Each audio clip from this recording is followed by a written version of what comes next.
네, 오늘 말씀은 창세기 27장 27절부터 46절까지입니다. 창세기 27장 27절부터 46절까지 이삭의 축복입니다.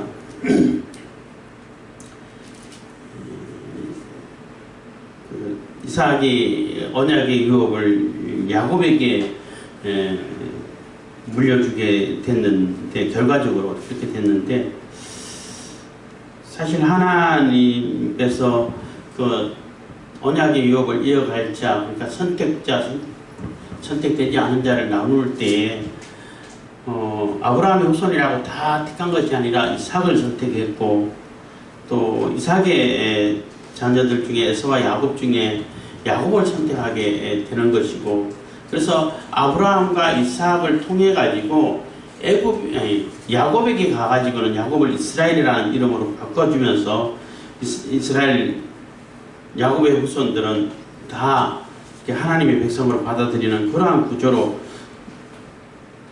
하나님께서는 계획하시고 예비하셨습니다. 그것이 바로 예수 그리스도를 통해서 하나님 나라가 세워지고 하나님 교회가 세워지고 또 택한 백성들, 구원의 백성들이 이루어진다는 것을 상징하기 때문입니다. 그래서 언약의 유업을 이어갈 자는 하나님께서 정하시는 것이고 하나님 방법대로 이루어지는 것이죠.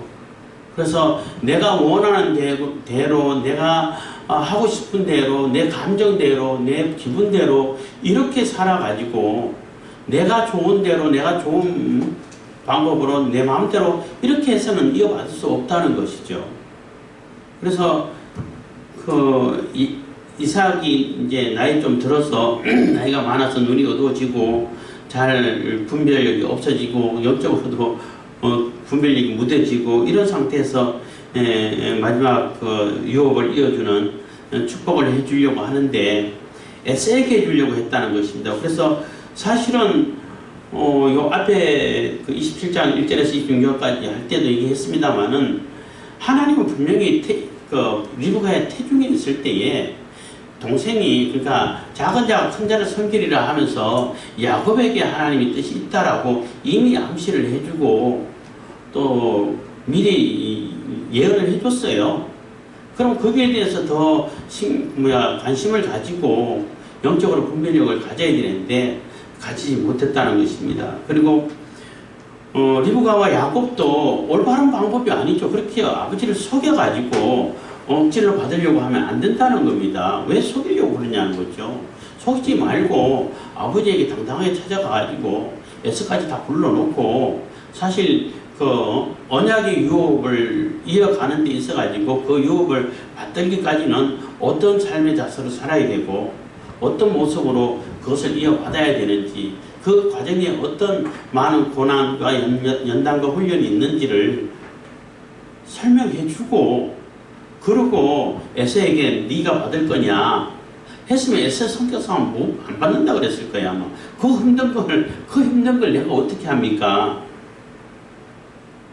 성격도 막 왈왈고 하고 또 한 군데 가만히 붙어서 못 사는 그런 성격이고, 사냥으로 온 사방 뛰어다니고 칼을 의지하고 활을 쏘고 칼을 의지하고 사는 그러한, 기분 따라 사는 그러한 심정인데 이런 것을 받을 수 있겠습니까?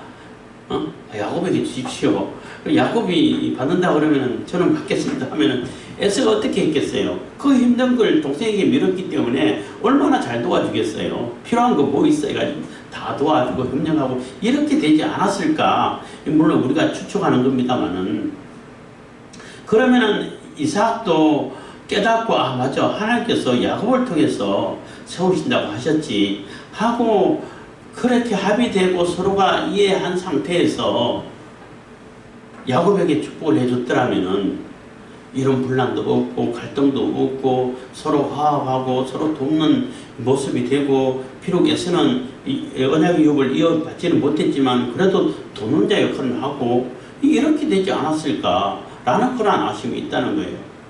근데 끝까지 야곱과 리브가는 아버지를 속이고 아버지와 남편을 속이고, 또 이삭은 에서라고 생각하면서 에서하고는 전혀 안 맞는 그러한 야곱과 맞는 그러한 축복을 해주면서 결국은 야곱이 받았죠. 앉아있는 것은 에서라고 생각했지만은 야곱이 앉아있었으니까.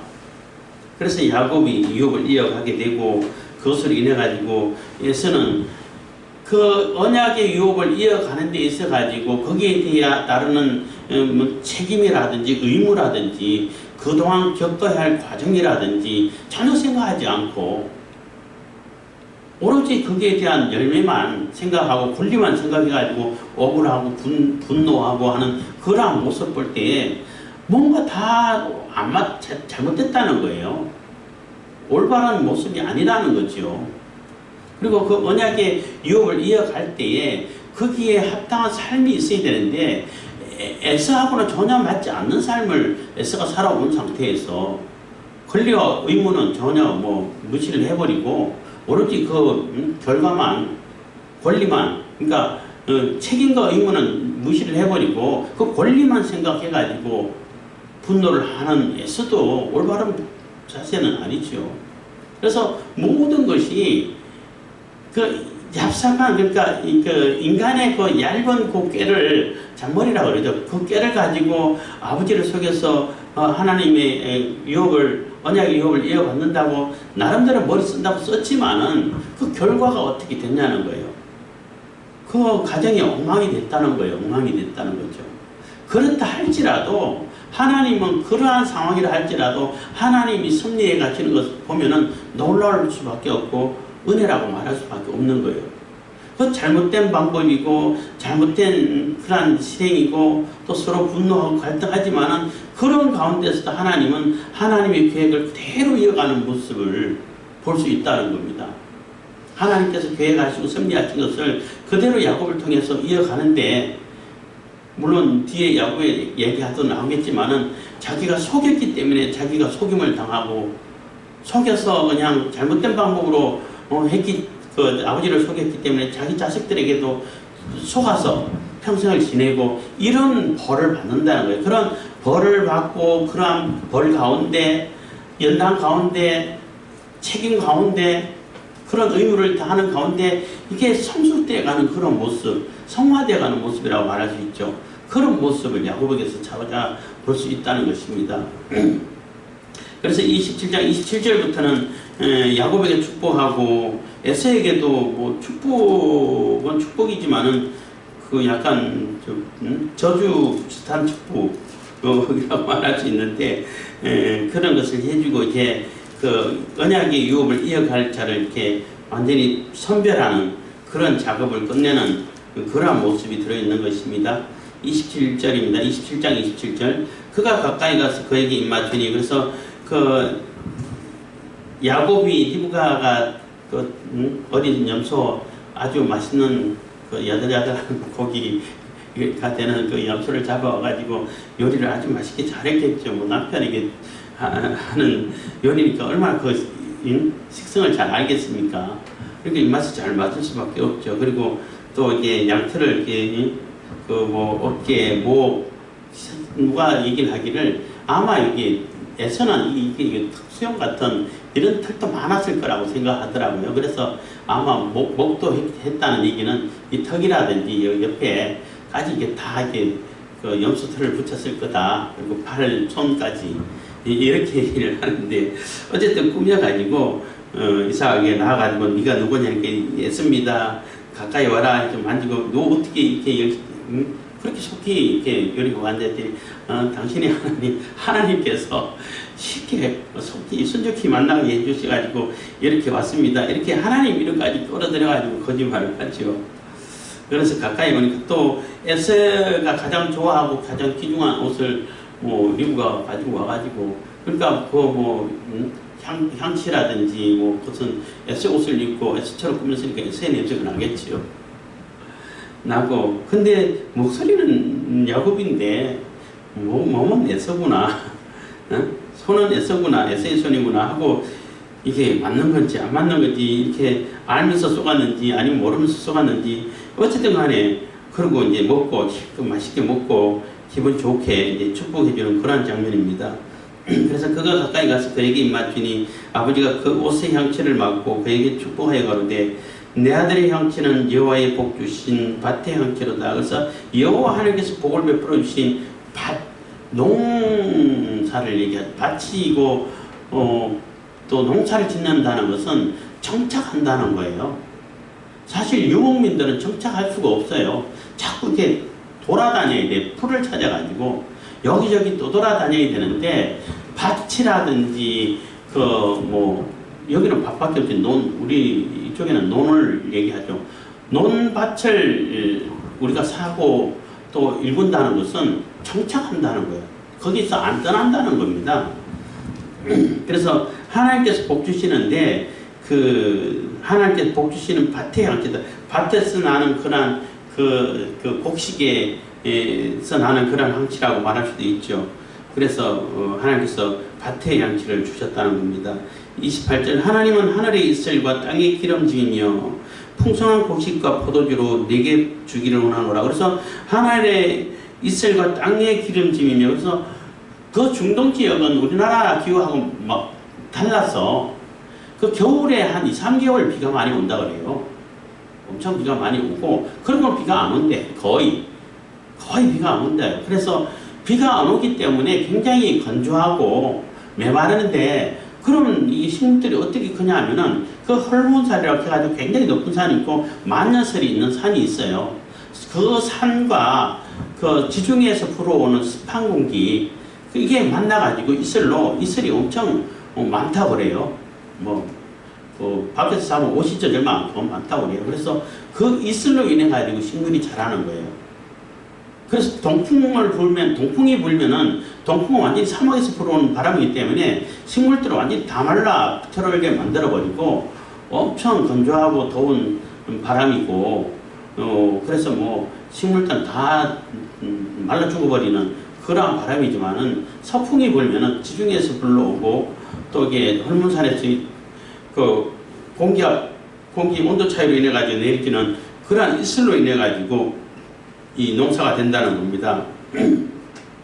그렇기 때문에 하나님은 하늘의 이슬과 땅의 기름짐, 이것도 농사를 얘기하는 거죠. 정착된 그 땅의 기름짐으로 인해 가지고 땅의 소출을 얘기하는 겁니다.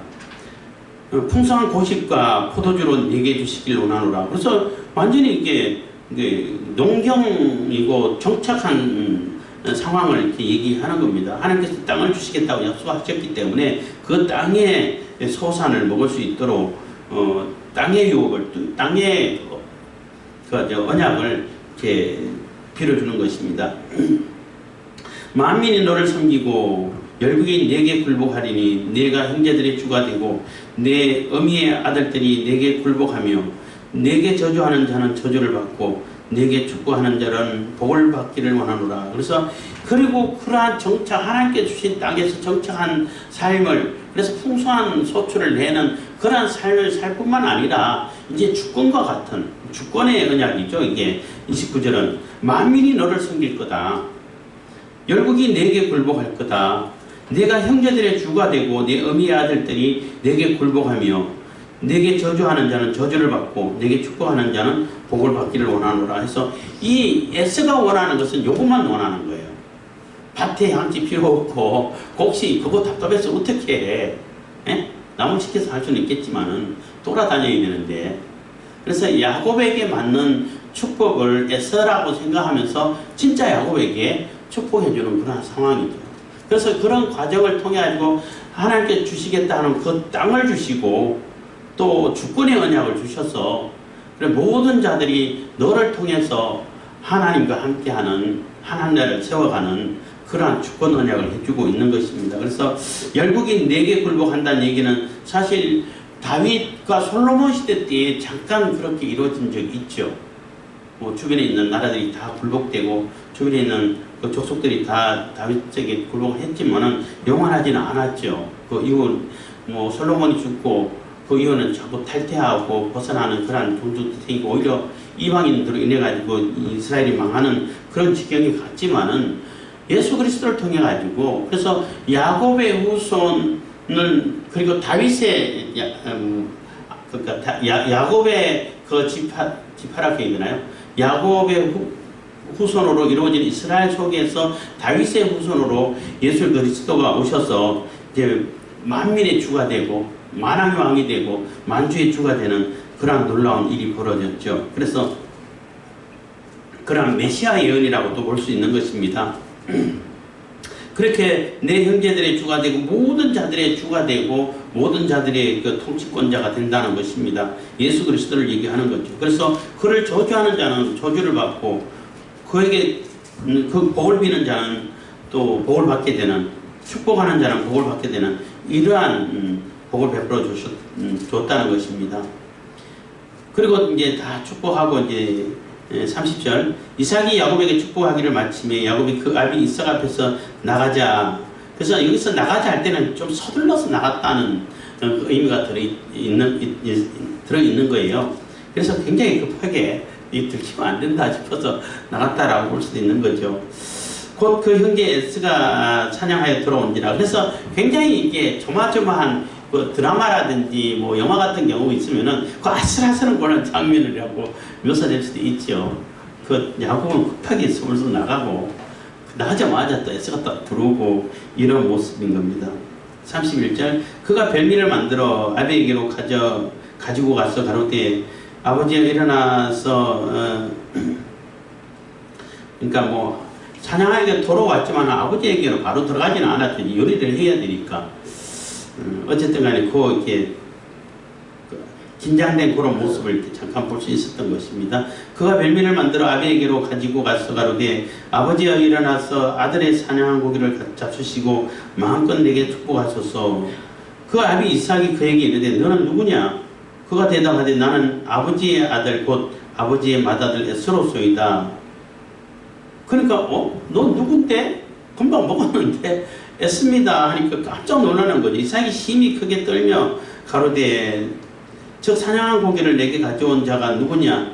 너 오기 전에 내가 다 먹고 그를 위하여 축복하였은즉 그가 정녕 복을 받을 것이라. 그래서 이미 내가 하나님의 이름으로 축복했어.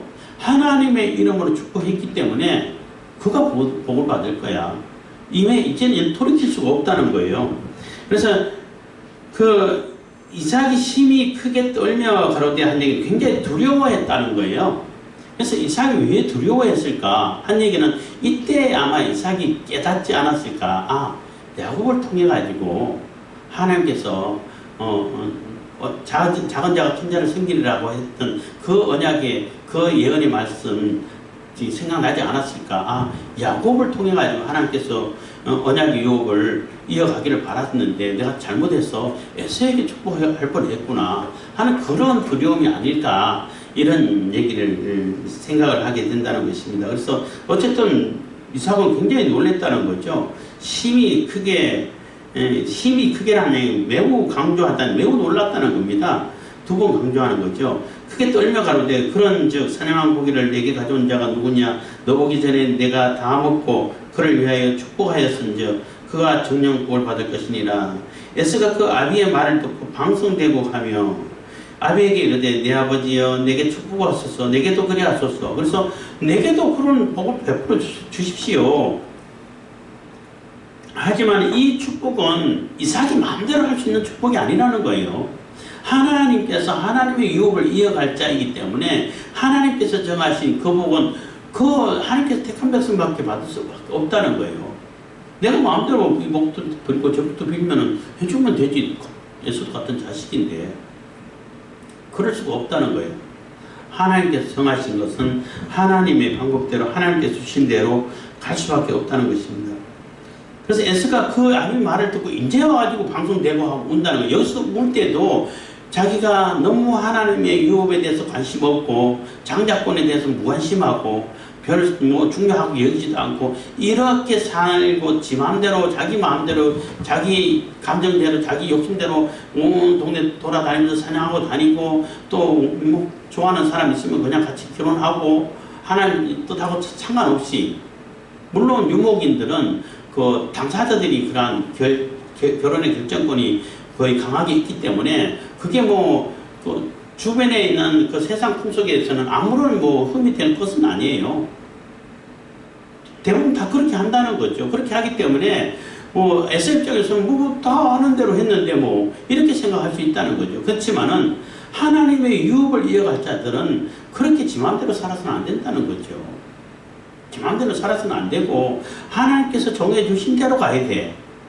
하나님께서 정해 주신 대로 심지어는 결혼까지도 하나님께서 정해 주신 그 배필을 따라가야 되는 것이지 내가 원하는 대로 이 사람처럼 택해 갈 수가 없다는 거예요. 근데 그렇게 살아와 가지고 자기가 하나님의 언약의 유업을 이어받지 못해서 그러면 회개하고 이제는 하나님 말씀대로 살아가야지 이렇게 해서 방송 대공한 것이 아니라 너무나 분하다는 거예요. 야곱이 또 내게 복을 가르치겠구나. 그동안 삶을 살아온 그 과정은 하나도 생각 안 하고 내가 장자로서 당연히 받아야 되는데 그 당연하다고 생각해버린 거예요. 중요하게 생각하지 않고.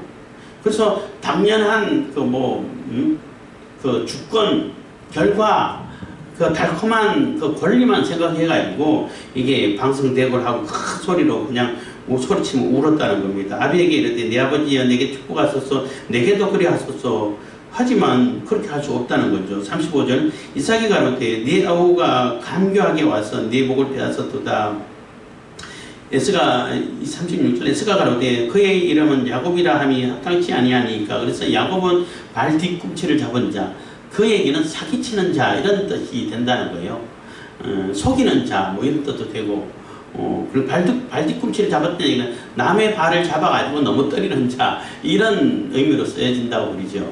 그래서 사기꾼 아닙니까? 속이는 자 아닙니까? 이런 뜻이라는 거죠. 그래서 야곱이라 함이 합당치 아니하니까 그가 나를 속임이니 이것이 두 번째니이다. 전에는 나의 장자의 명분을 빼앗고 이제는 내 복을 빼앗았나이다. 또 가로되 아버지께서 나를 위하여 빌복을 남기지 아니하셨나이까 해서 이거 지금이 두 번째라는 거예요. 지난번에는 장자권을 빼앗았고 이번에는 복을 빼앗았는데 사실 속여서 빼앗은 건 아니죠. 그 말은 바로 해야지.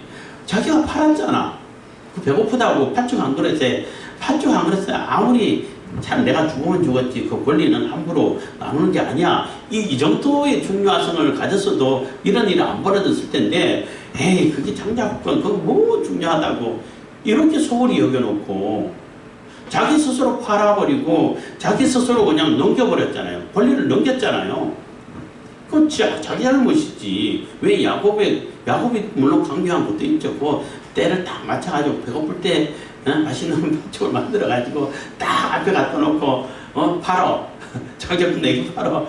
이렇게 하는 것이 야곱의 그 간사함은 맞아요. 맞는데 그렇다고 하고 거기에 너무나 쉽게 넘어간다는 것은 자기 책임인 거죠. 에서의 책임이 더 크죠. 그리고 이제는 내 복을 그러니까 장자의 명복도 빼앗아갔고 복의 그 장자의 복도 빼앗아갔다는 겁니다.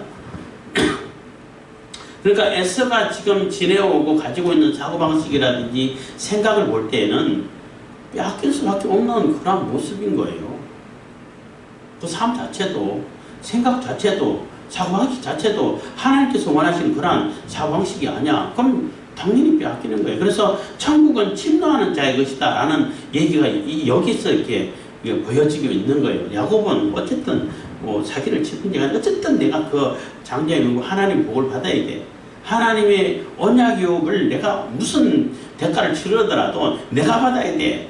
이거 아주 집요하게 그 복에 대한 집착을 가지고 다가서는 그러한 모습을 볼 때에 천국은 누구의 것이냐는 거예요. 천국의 복은 누가 받겠냐는 거예요. 당연히 야곱이 받는 것이 합당하다는 거죠.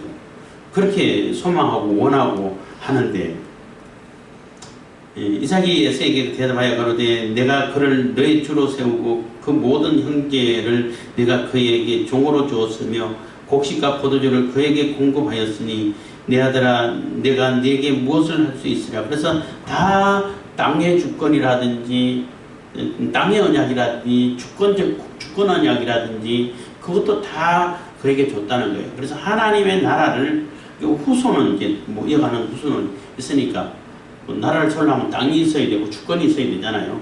백성은 또 후손을 통해서 주시겠지만은 그렇게 주셨지만은 그 하나님 나라를 세울 수 있는 그 권한을 야곱에게 다 줬다는 것입니다. 그렇기 때문에 이미 그에게 줬는데 또 따로 에서에게 또 따로 줄 수는 없잖아요.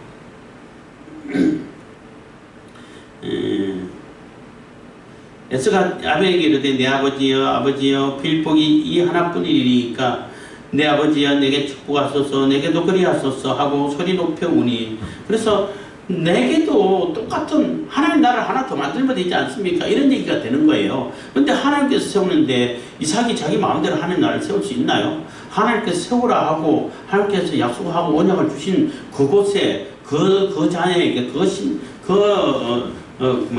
사람에게 그 주권자에게만 주는 것이지 아무나 여기저기 세울 수 있냐요? 없잖아요. 그거는 이삭이 마음대로 할 수 있는 문제가 아니라는 거예요. 이삭은 하나님께서 주신 그 복을 빌어주는 것밖에 없어요. 이삭이 복을 줄 수 있나요? 없잖아. 그냥 축복하는 것밖에 없다고. 빌어주는 수밖에 없다고. 이미 다 빌어주고 주권 언약, 땅의 언약을 이미 다 빌어줬는데 또 에서에게 또 다른 주권을 세우고 또 다른 메시아를 세우고 할 수 있냐는 거예요. 없어요. 다른 이로서는 구원받을 이름을 주시지 않았다는 거예요. 하나님은 예수 그리스도 외에는 없다는 거예요. 이름이 구원받을 만한 이름을 주시지 않았다는 거예요. 만약에 여기 에서에게도 그래 너도 하나님의 복을 받아서 주권 언약, 땅의 언약을 세워줬으면 메시아가 둘이 되는 거죠. 둘이 올 수 있다게 되는 것이고 그래서 다원주의가 세력을 얻게 되고 하나님은 여러 사람을 통해 가지고 여러 메시아를 통해 가지고 구원의 계획을 세운다 이렇게 나갈 수 있는데 성경은 그렇지 않아요. 오로지 이삭 오로지 예수 그리스도 한 분 외에는 없다라고 계속 얘기를 하고 있는 거예요. 그렇기 때문에 에서에게 또 다른 주권의 언약, 하나님의 유업을 이을 수 있는 그 땅의 언약, 주권의 언약을 할 수가 없는 거예요. 39절입니다. 그 아비 이삭이 그에게 대답하여 그러되 너의 주소는 땅의 기름짐에서 뜨고 내리는 하늘 이슬리에서 뜰 것이며 그래서 주소 너는 여기 이게 농가 밭에서 머물러 살지 못한다는 거예요. 여기서 다 떠나게 된다는 거죠. 그 하늘의 이슬에서도 뜰 것이며 그래서 농사 지을 수 있는 그러한 땅은 없고 농사 지을 수 있는 그러한 족속은 못 된다는 겁니다. 너는 칼을 믿고 생활하겠고 그래서 칼을 믿고 생활한다는 얘기는 오로지 자기 능력으로만 자기 주권으로만 대부분 사람들은 이렇게 살기를 원해요. 내 힘과 내 권력 내 능력으로 살고 싶어요. 그게 또 아주 잘 사는 것이라고 생각하고 또 그게 또 바람직하다고 생각해요. 그래서 내 칼의 능력이 세면 셀수록 주변의 나라들이 범접을 못하겠죠. 그렇게 생활하기를 바라는데 에서는 지금까지 그렇게 생활을 해왔어요. 에서의 삶의 모습이 그대로 적용되어 있는 거예요. 근데 하나님의 유업을 있는 자는 그렇게 해서는 안 된다는 거예요. 내 칼을 믿고 사는 게 아니라 하나님을 믿어야 돼. 내 군사력을 의지하는 것이 아니라 하나님을 의지함으로 인해 가지고 하나님께서 도와주심을 믿고 군사력을 준비를 해야 돼요. 칼을 준비해야 된다는 겁니다. 근데 에서는 그렇게 살지 않고 칼을 믿고 생활하겠다는 것이고 지금까지 그렇게 생활해왔고 또 앞으로도 그렇게 살 것이라는 겁니다.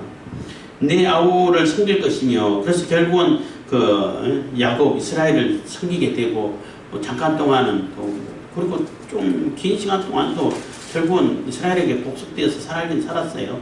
살고 예수님 당시에도 예수님 오시기 얼마 전 마카비 형제가 이렇게 다시 주권을 자꾸 정하자고 하고 하여튼 그런 과정에서 에돔이 완전히 이스라엘로 복속돼 가지고 그래서 또 강제로 또 할 일을 다 받게 했다고 그러네 해가지고 완전히 에돔의 그 정체성을 완전히 잃어버리는 그러니까 그 민족 자체가 사라져버리는 그러한 계기를 가져왔다고 그래요. 그래서 헤롯 왕이 이돔의 출신이라고 그러잖아요. 이돔의 출신이라고 그러지 에돔 나라 사람이라고 안 그런단 말이에요. 그래서 이 에돔 자체가 다 사라져 버렸는데 어쨌든 간에 아우를 섬기게 된다는 것입니다. 그리고 결국은 또 예수 그리스도를 통해 가지고 다 예수 그리스도를 따라서 예수님을 섬기고 예수님을 영접하고 받아들여야 하나님 나라의 백성이 될 수 있는 그런 구조가 되는 겁니다. 성질 것이며 내가 맹을 벗을 때에는 그 멍에를 내 목에서 떨쳐버리리라 하였더라. 그래서 내가 매임을 벗을 때에는, 그래서 목회에 있고 사람들에게 그 억압되어 있는 것을 이게 벗어버릴 때는 또 자기 힘으로, 자기 칼의 힘으로 이게 떨쳐버리고 또 자기가 또 좋아하는 대로 지 마음대로 이게 독립해서 살게 되는 그런 모습이 되겠다는 것입니다. 그래서 그 멍에를 목에서 떨쳐버린다는 얘기는 결국은 그것을 받아들이지 않을 때 영적으로 뭐 의미를 부여한다면은 그 아우를 섬기지 않고 예수 그리스도를 섬기지 않고 예수 그리스도의 멍에를 다 벗어버리고 싶다 하면 다 떨쳐버리고 지 마음대로 가서 결국 심판의 길로 갈 수밖에 없게 된다는 겁니다. 그래서 그냥 아우를 섬기고 예수 그리스도 안에서 하나가 되는 것이 오히려 복이 되는 거죠.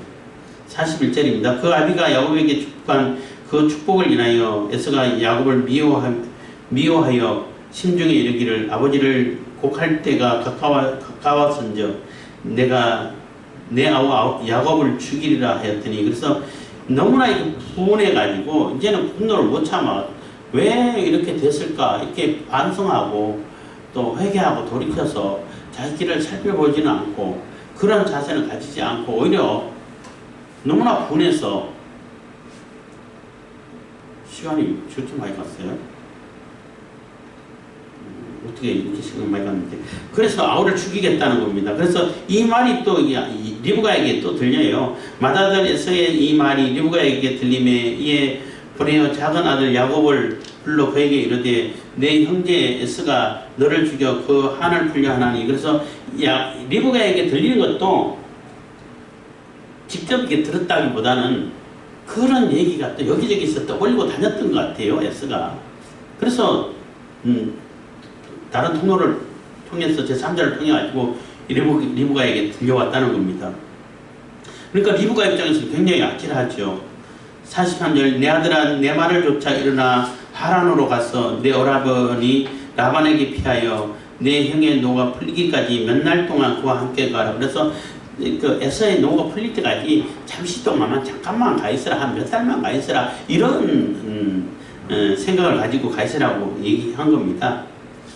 45절 내 형의 분노가 풀려 내가 자기에게 행한 것을 잊어버리거든 내가 곧 보내어 너를 거기서 불러오리라 어찌 하루에 너희 둘을 이르랴. 그래서 에서가 만약에 야곱을 죽이게 되면은 야곱을 죽인 그 죄의 대가로 사람들이 또 에서를 죽여요.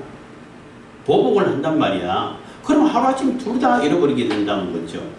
그래서 그래도 에서는 아버지가 살아있는 동안은 동생은 안 죽이고 아버지 죽으면은 죽이겠다 이런 말을 가졌는데 그 가인과 아벨에 의해서 가인은 그런 거 상관없이 동생 아벨을 죽여버렸잖아요.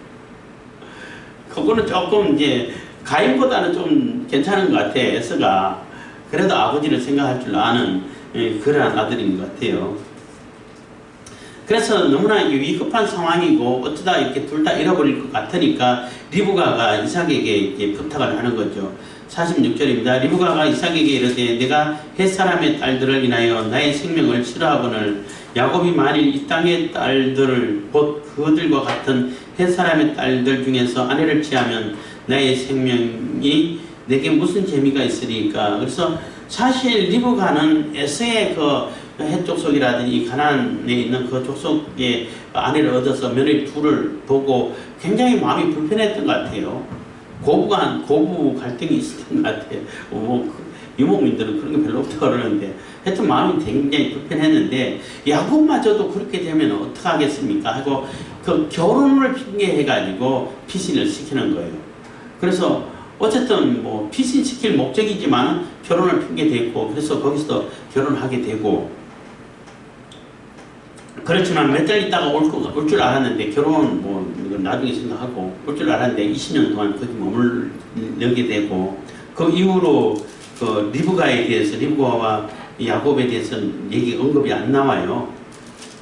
안 나오다 보니까 그 야곱이 돌아오기 전에 리브가가 죽었는지 아니면 돌아와서 죽었는지 더 이상 언급이 없어요. 그래서 어쨌든 간에 이 야곱을 그 하란 땅에 있는 그 자기 오라버니 집으로 피선시키는 그러한 장면이 46절까지 있는 것입니다. 그래서 우리가 하나님의 언약을 받들어 가는 데 있어가지고 그 과정도 사실 조금 서로 이해할 수 있고 하나님 나라를 세워갈 수 있는, 그래서 합력하여 선을 이룰 수 있는 이런 모습으로 일을 해가는 것이 하나님 일을 받드는 것이 맞는 것인데, 그렇게 하지 못한 것이 참 아쉬운 것이고, 그렇지만은 조금 방법이 잘못됐다 하지만은 하나님의 계획과 하나님의 섭리는 그대로 이어져 간다는 모습을 보여주고 있다는 것이에요. 그래서 하나님의 계획하시면 절대 경계가 없다는 것을 우리들이 기억하고 하나님 뜻을 받들어서 하나님께서 기뻐하시는 삶을 사는 가운데 그 뜻을 받들어 갈 때 가장 복된 삶을 살 수 있다는 것을 기억할 수 있기를 바라겠습니다. 기도하겠습니다. 사랑해 주신 감사합니다. 이 시간에도 우리가 고백하신 감사